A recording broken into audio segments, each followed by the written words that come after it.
Today on Arizona Highways, we travel to Shanto on the Navajo Reservation for a traditional Navajo feast. Woo! Plus, a scenic horse ride with retired ranger and teacher Jimmy Black. Horse is set here for Navajo people. Plus, if you're into biking in the high country, we've got several spots for you to try in the Red Rocks. We've got all these stories and more coming up right now on Arizona Highways. Hi everyone, I'm Robin. So welcome to Arizona Highways. We are here at Navajo Land. And this week on Arizona Highways, we're getting a rare look at the Navajo people, their culture, their traditions, and the way they live. We found out two things that distinguish them from other tribes: their world-renowned art and their appetite for mutton. On a chilly spring morning in the Navajo community of Shanto, the family and friends of renowned artist Bahi Whitethorn Sr. have gathered together for a feast of food and art. You get to see people that you haven't seen in ages, so it's always good to see everybody. For this special meal, Bahi has asked his cousin, a sheep herder, to provide 2 goats. Bahi's sister and brother slaughter the goats, skin them, and begin cleaning and butchering the meat. Most of the parts off the goat is used and not wasted. Bahi's sister says anything not used from the goat goes back into the ground. In Navajo way, you live with everything. We live with Mother Earth, Father Sky, nature, even the animals. That's what gives us life. So we have to give back, and that's what gives us the blessings to live life. The slaughter of the animals is a Navajo tradition, not lost on the kids who help their families raise livestock. My generation, that's probably the last generation that was really taught the traditional way. So my children, they're the new generation, and they more or less live the modern life of living in the city, going to school in the cities. But then life always comes back to the reservation, so they have to learn their tradition. So sometimes they have to see what's the basic of the culture. The young girls who quietly witnessed the slaughter of the goats now help their mothers and grandmothers put together the big meal. Along with the cuts of meat, the ladies prepare the dough for the fry bread. Outside, the men grill the meat, and Bahi even fries some of the bread himself. I learned how to do this when I was a little kid. Had to feed my brothers.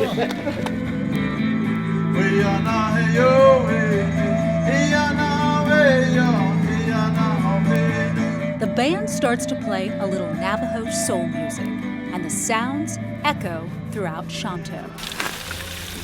The smells of the fry bread, the meat, and fire are in the air, and the people of this canyon gather round, eagerly speaking in Navajo, ready to eat this amazing traditional meal that will soon warm their bellies and their hearts.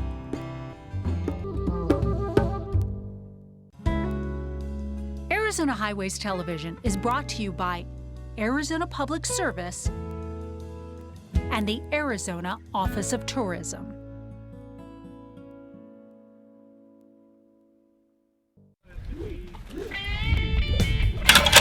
Ropin, riding, the tricks, and the tack. Once you're in Navajo country, get ready to lose all those Hollywood Western notions about horses and riders. These young Navajo riders are Indians who dress and ride like cowboys. That's Robin Holgate. Older brothers Ronaldo and Randall join other young tribal riders to gather here on Navajo land every summer for a rodeo. How much do you guys still really try to, hold on to all of your traditions and beliefs? As much as we can, because we like to pass that on to our children and grandchildren and so forth. I'm riding with Navajo guide Jimmy Black. Back straight, stomach in. Okay, back straight, stomach in. Who is spending his school teacher retirement taking tourists down trails and Native kids down the paths of Navajo horse traditions. The Navajos really have a real reverence for their animals, yes, and they consider them somewhat sacred, correct? Mm-hmm. So how long is the trail ride that you do? Anywhere from half a day to 7 days. 7 days? Uh-huh. What do you think the people who come here take away from this? A lot of understanding of the horsemanship, I guess, mainly. And then the scenic view of the country. That I like for people to come up here and take a look at the country and see what's out here.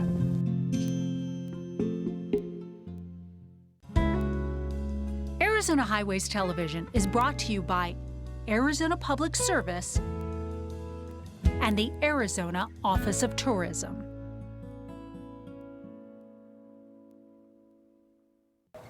Many of you by now are familiar with some of the spectacular places Navajo Land has to offer. Monument Valley, Antelope Canyon, Window Rock, just to name a few. But Hopi Land also has some amazing scenery of its own. Let's take a look at Coal Mine Canyon and the hoodoos of Blue Canyon. Coal Mine Canyon on Hopi Land is one of those hidden jewels off the beaten path you have to look for to see. Some of the stories we have regarding the canyon and its many different formations and colors are regarded as deities as well as different spirits that inhabit the canyon. Micah Loma Omvaya is an anthropologist and archaeologist born and raised on Hopi Land. He says the black layers you see at the top of Coal Mine is coal, hence the name. As you can see in the background, there are top layers of these formations that have coal mine seams. These seams begin to increase in size the further you go north. And so right in this area, you see them capped by sandstone. And the further we go north, then they'll be capped by the sandstone mesas further on towards Black Mesa. Arizona Highways Television is brought to you by Arizona Public Service and the Arizona Office of Tourism.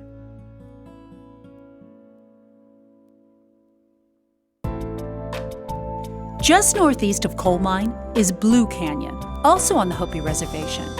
It's beautifully stark and has an otherworldly feel to it.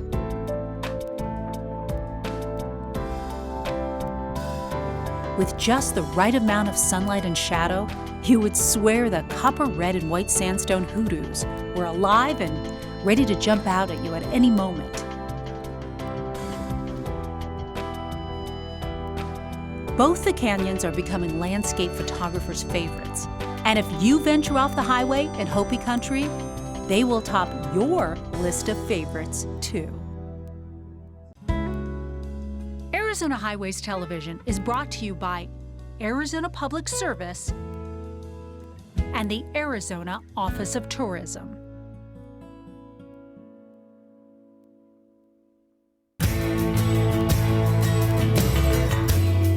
On any given day, you will see them dot Arizona's blue skies, hot air balloons. There's no doubting the popularity of these floating vessels. In Arizona alone, there are more than 20 different companies wanting to take you on the ride of your life. History buffs believe the concept of the hot air balloon actually originated by the Chinese in the 5th century. But it wasn't until the late 1700s that a couple of brothers from France launched a chicken, goat, and pig onto a platform and into the air, going down in history as the first successful balloon flight. Now, you won't find any farm animals on your flight today, but you will find a stunning way to see our breathtaking landscape. And that's your Arizona postcard from high above the Verde Valley.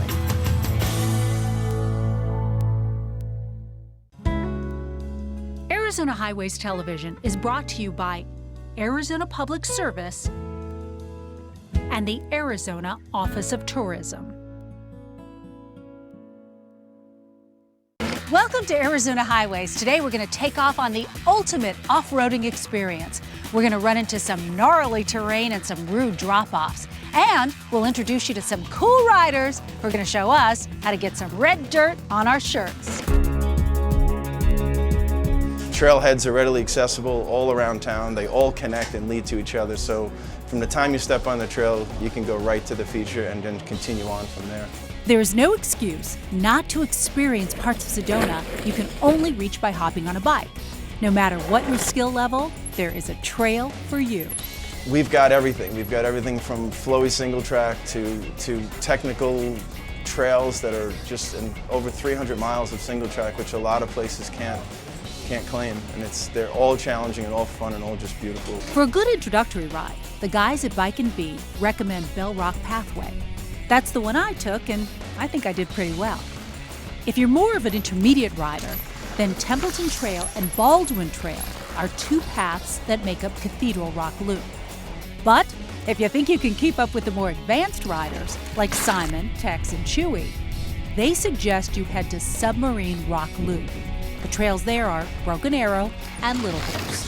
Sedona's become, and is still becoming, a known quantity in this field. It's kind of been in the know for a while, and now all the magazines are starting to write about it. We're starting to get a lot of good coverage. And now that you're in the know, grab a bike, map out a trail, and spend a day discovering the roads less traveled.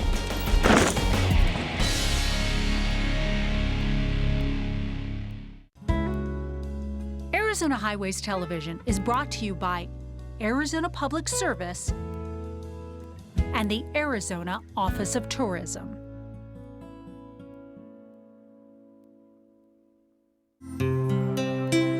When it comes to diverse landscapes that are coupled with big, blue, endless skies, nature has been very, very good to Arizona. When a young unknown actor named John Wayne first laid eyes on the incredible red sandstone towers of Monument Valley, he said, "So this is where God put the West." In the early 30s, local Trading Post owner Harry Goulding helped Hollywood and the rest of the world discover the magnificent Monument Valley. In the 30s, Harry had heard through the grapevine that there was going to be a movie made in Monument Valley, so he decided to actually go to Hollywood to see if he could entice John Ford to come to Monument Valley to make the movie. Without an appointment and armed with only pictures, Harry got through to director John Ford's location manager. And the rest, as they say, is history. John Ford made 7 films there. Arizona Highways Television is brought to you by Arizona Public Service and the Arizona Office of Tourism.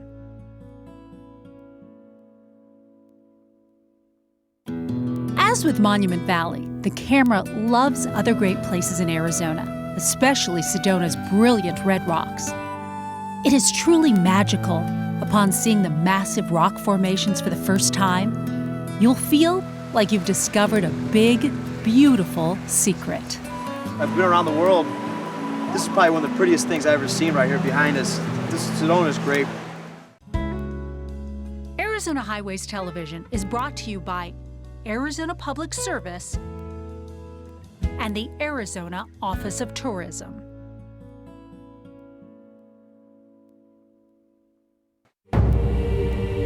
Head south and you'll encounter a place the Chiricahua Apaches called the Land of the Standing Up Rocks. The Chiricahua National Monument is a majestically mysterious place to visit, where the rocks take on otherworldly shapes and colors. I had the same feeling like with the Grand Canyon, like, wow, it's amazing. Didn't expect this.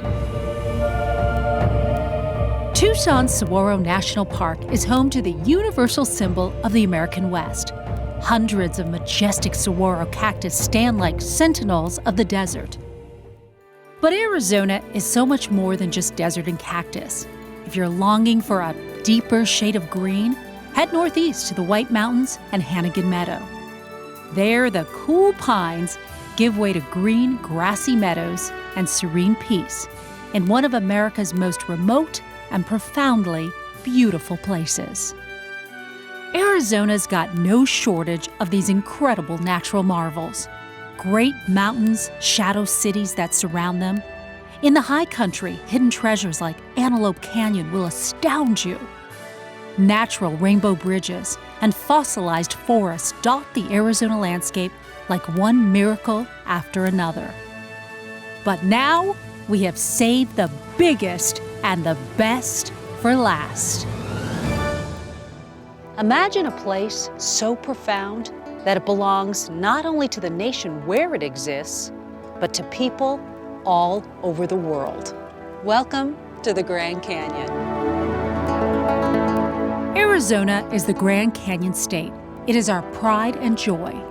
And one look at this blindingly spectacular place, and you'll know why more than 4 million people each year come here to see for themselves this magnificent wonder of the world. Of course, the first look at this 6 million year old slash on the face of the universe never fails to inspire shock and awe. And like the mark it makes on the earth, it will leave a mark on your imagination forever. When I first saw the Grand Canyon, I almost passed out. I lost my breath, is what happened to me. The Colorado River below cuts its way through the land, just the way it has for millions of years. A lot of people don't know this. At one time, there was another mile of rock above us that has since eroded away. Standing along the railing, peering deep into this massive gorge, you will be moved in a way that is just plain indescribable. It's sometimes overpowering to see the differences as it changes over time, the lighting as it changes with the clouds and the shadows in the canyon. It's a continuous show of colors and patterns as the sun moves across the sky. It's a mystical sight to behold.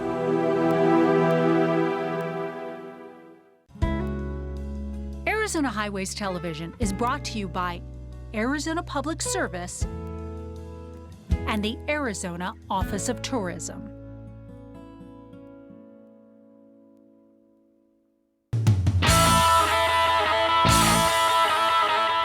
The longest stretch of Route 66 carves its way through Arizona. Don't worry, there are plenty of pit stops, from the Jackrabbit Trading Post in Joseph City to that iconic motel in Holbrook. Hello, I'm Eleanor Lewis, and welcome to Wigwam Village number 6. And the most famous corner in Arizona. Well, I'm standing on a corner in Winslow, Arizona, and such a fine sight to see. Route 66 was replaced by the Interstate Highway System and was officially taken off the map in the mid-'80s. It was a barber in Seligman who helped put America's Main Street back on the map. I've been on 66 all my life. Seligman is the birthplace of the rebirth of Route 66. Angel Delgadillo successfully lobbied the state legislature to designate and preserve Route 66 in Arizona as an historic highway. Route 66 is here to stay. The world is looking for secondary roads. The world is tired of the superhighways, the I-40s. They are a necessity, but they're only good to take them from point A to point B. But with Route 66, they see America of yesterday. And this is what the world over is looking for. You could say he's the guardian angel of Route 66. I get your kick on Route 66. I get your kick on Route 66.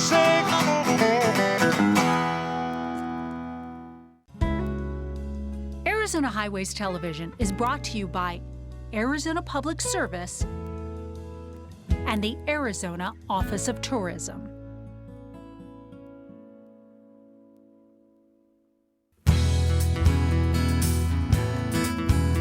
Did you know that you can visit 4 states in a single second without ever leaving Arizona?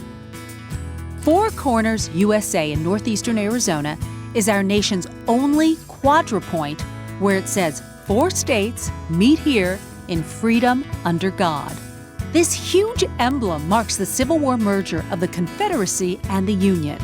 Just might have you bending over backwards to prove you've been to 4 states at once.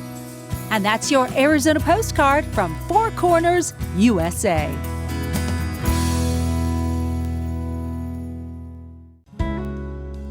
Arizona Highways Television is brought to you by Arizona Public Service and the Arizona Office of Tourism.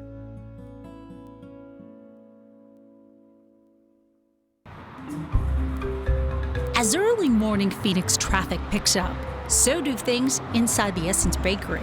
Fresh chocolate croissants, my favorite. Eugenia Theodosopoulos is Arizona's own French pastry baking savant. So this is what you call, my chef calls, a love cushion. We made this, it's a 2-day process making croissants. And so yesterday we made the dough and we folded butter in one time. And now today we're gonna fold butter in another time. Every morning, this full-blooded Greek goddess of dough makes pastry to feed the masses. Making a croissant, a perfect Parisian croissant, is difficult because it's all about temperature. And in the desert, as we know, temperature is a problem. From the devoted Francophiles who live for their morning croissants, to the average bread and butter Joes who come in for their crescent rolls, they all come into Essence to devour their daily bread. My favorite thing are the croissants. They take me back to when I went to visit France, and I think I've had the best ones here. Sorry, France. But they're so flaky, they're moist, they're delicious. Eugenia makes the best croissants of all time. I try other croissants and they're just not quite the same. We have a very devoted group of people working here. People that get here at 2:30, 3 a.m., 4 a.m., 5 a.m. And they're respecting all of these rules so that we can make a perfect croissant and perfect pastries. How many croissants do you think you make a day? Oh my, well, Tuesday's a little lighter, but Friday, Saturday, and Sunday, we make about 500 to 700 croissants a day. That's a lot of croissants. That's a lot of rolling. That's a lot of rolling. The other magical things that quickly disappear from Eugenia's bakery cases are these exquisite neon mini spheres of goodness called macarons. And when I first made them, people used to call them hamburgers. So now everybody knows what they are. They're very wildly popular. And I have just stuck to the tradition, and the tradition is that you need to use a lot of almond meal. They're not supposed to be meringue, they're supposed to be chewy. And that's the tricky part about making a macaron correctly. We are very dedicated to making a croissant or a macaroon, whatever it is, the greatest that it can be. And I think that we don't try to be frou-frou or we don't try to be over the top. We just try to make a great product and be consistent.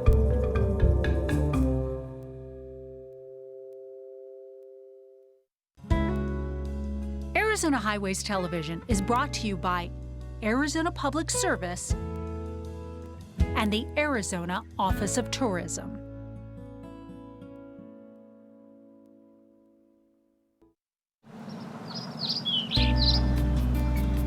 Four blocks up from downtown Flagstaff on LaRue Street, we found a little getaway. We are the biggest, the oldest, and the best bed and breakfast in northern Arizona. And a lot of travel critics think the Inn at 410 is tops, too. We've been in the LA Times, the New York Times. We've been in Arizona Highways. We're acclaimed by Fromers as the best B&B in northern Arizona. Arizona Republic has given us a lot of accolades. Gordon Watkins owns the acclaimed Inn at 410 and the two Cavalier King Charles frolicking around in the colorful gardens. The colors found outside pour into the bed and breakfast greeting room where true hospitality awaits. We make our own cookies. We offer extensive afternoon refreshments. We put out the vodka and brandy with our hot cider in the winter and iced tea in the summer or lemonade. Gordon's attention to detail is 5-star, partly because the Cornell grad managed 5-star resorts around the world before opening his own inn, which may be where he learned this important fact. The women really are the decision makers, and so I tend to focus more on their desires first and foremost. For instance, the bedrooms each have luxury linens and fresh flowers, rows of magazines, and every room has a fireplace. When we go into tea room, you're going to see the beautiful mahogany. But what's nice about these, they have 2-person jacuzzis. If the tea room is too feminine for you, the next suite is definitely masculine. Southwest Suite was the original master bedroom to the house, so that room dates back to 1894. It has the original brick and character of the house. The historic old ranching home is solid, soundproof, and huge, offering plenty of room. There's a lot of privacy here. People are not enclosed and close to other people. They really have a lot of their own space. Et ensuite, à cette heure, regardez le coucher de soleil. Paul and Mona Reynaud can tell you. Open windows, cool air coming in after a hot day. It's enjoyable. On this morning, the inn is serving artichoke potato frittata, and we have a nice zucchini bread, fresh fruit. I always serve a really strong coffee. I can always make it weaker if people like it weaker. At night, they can go to the carriage house next door for dinner at Brick's Restaurant and Wine Bar. Or, 4 blocks away, they can walk to over a dozen great restaurants. They can go to great bars, galleries, and then experience the ambiance of the inn itself. It's easy to see why the Inn at 410 is a travel critic's favorite. While Gordon appreciates the praise, he says, more importantly, it's what the guests say. The beautiful breakfasts, the decoration in the whole inn, the rooms, everything is just very, very nice and inviting. Arizona Highways Television is brought to you by Arizona Public Service and the Arizona Office of Tourism.